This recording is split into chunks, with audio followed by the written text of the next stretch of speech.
পাড়ার চায়ের দোকানে বসে ভানু একদিন বলে ফেলেছিল, আমার বউ যখন চান করে কপালে বড় করে সিঁদুরের টিপ পরে ভিজে চুলে তখন ওকে ঠিক মা লক্ষ্মীর মতো দেখায়। সেই কথা চায়ের দোকান থেকে বটতলা জামতলা সর্বত্র ছড়িয়ে যায় হাসির ঢল নামে। আর ভানুকে দেখলেই ব্যঙ্গ ছড়ে, কিরে ভানু, তোর বউ যে লক্ষ্মী, তবে তোর এত অভাব কেন রে বাপ? ভানু খুব গরিব, এদিক ওদিক টুকটাক কাজ করে। ছেলেবেলায় এক কঠিন অসুখের পরে সে খুব ভারী কাজ করার ক্ষমতা হারিয়েছে। তাই তার ও তার লক্ষ্মীর সংসারে অভাব নিত্য সঙ্গী, কিন্তু ভালোবাসা একটুও কম নেই। কেউ তাদের ঠাট্টা করলেও বাকি, অভাব থাকলেই বাকি। সে রোজ বাড়ি এসে আগে তার বউকে জড়িয়ে ধরে বলে, সত্যি তুই আমার লক্ষ্মী বউ। পৌষ মাসের শেষ হতে চলেছে।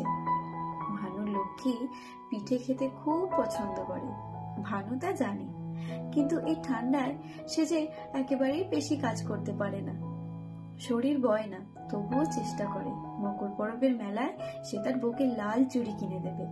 তার বউ সেই চুড়ি পরে পিঠে বানাবে, রিন রিন করে শব্দ হবে, কি যে মিষ্টি লাগবে সেই শব্দ।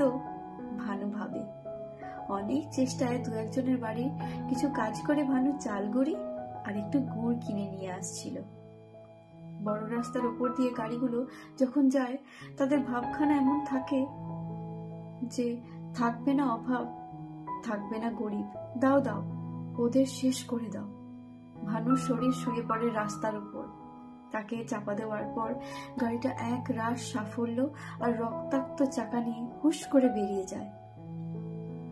ভানুকে হাসপাতালে নিয়ে আসে ভানুর মতোই দু একজন অভাবী মানুষ।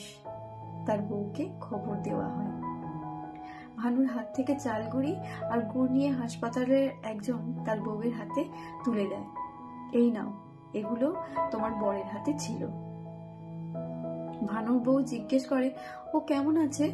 হাসপাতালের লোকটা কপাল কুঁচকে বলে, বাঁচবেনি মনে হয়। ভানু 7 দিন হাসপাতালে। ভানুর বউ হাসপাতালের বাইরে। পৌষের ঠান্ডা, হিম হাওয়া, কুয়াশা আর চালগুড়ি গুড় নিয়ে বসে আছে ভানুর বউ।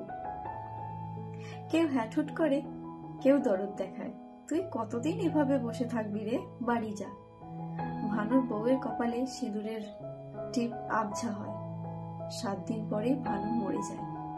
ভানুর মৃত্যুর খবর তার বউয়ের কাছে দিতে এসে হাসপাতালের লোকটা দেখে রোগা হাড় জিরজিরে বউটা যে এই 7 দিন একভাবে এক জায়গায় বসেছিল, কাঁদেনি, কথা বলেনি, খায়নি, সেই বউয়ের শরীর আছে কিন্তু প্রাণ নেই।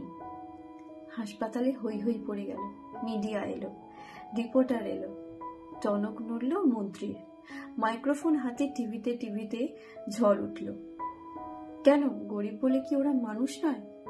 কেন ভানু ঠিক মতো চিকিৎসা পেল না? কেন ওর বউ 7 দিন খেলো না?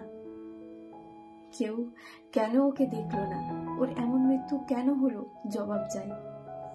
কবি লিখলেন, আহা এমন প্রেম। ভানুর বউয়ের হাতে শক্ত করে ধরা চালগুড়ি আর গুড়, আজ বাদে কাল পরব, জীবনে না হোক মৃত্যুর পরেই না হয় ও ওর বরকে পিঠে করে খাওয়াবে, আর তার বর সোহাগ করে আদর করে তার মুখে তুলে দিয়ে বলবে, নে খা। ওর হাতের দিকে তাকিয়ে বলবে, লাল চুড়ি ছাড়াই তুই কি সুন্দর রে বউ, তুই আমার লক্ষ্মী। মকর পরবে ওরা খুব আনন্দ করবে।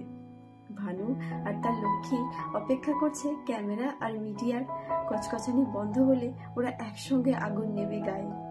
এই শীতে জড়াজড়ি করে আগুন মাখার আনন্দ ভেবে ওদের দুজনেরই মুখে কেমন আলো দেখো একবার। কলমে সুজান মিঠি, কণ্ঠে পূজা।